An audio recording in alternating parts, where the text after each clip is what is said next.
Значи, поимот артериска хипертензија, всушност, народски кажано, представува покачен крвен притисок.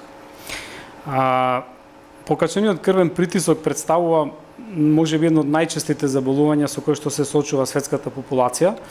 и кој што е од особено големо значење заради тоа што представува многу важен ризик фактор кој што е во многу тесна врска со кардиоваскуларните заболувања, значи заболувањето на срцето и на крвните садови. По дефиниција, покачен крвен притисок имаме тогаш во колку вредностите на така наречениот горен крвен притисок или систолниот се над 140 мм живен стол,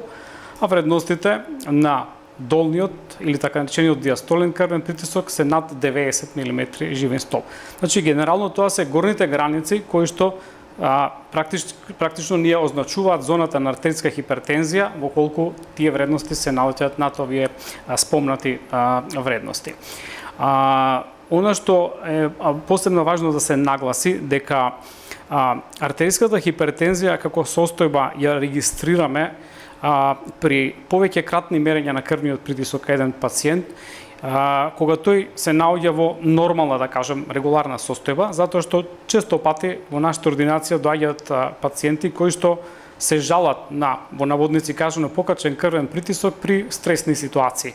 Тоа е нешто што не може да се поистовети со поимот артериска хипертензија, туку во тие случаи обично се работи за една реакција на организмот на претрпениот стрес. Значи, тоа практично го имаат здрави пациенти кои што немаат покачен крвен притисок, кај кои што меѓутоа при стресни ситуации се мерат повишени вредности, кои што потоа после, да речам, минувањето на стресната состојба повторно се регулира. Значи, многу е битно да се направи разлика помеѓу оваа состојба што би ја означиле како една хипертензивна реакција на стресот, која што е минлива состојба и која што не можеме да ја дефинираме како артериска хипертензија, за разлика од онаа вистинската,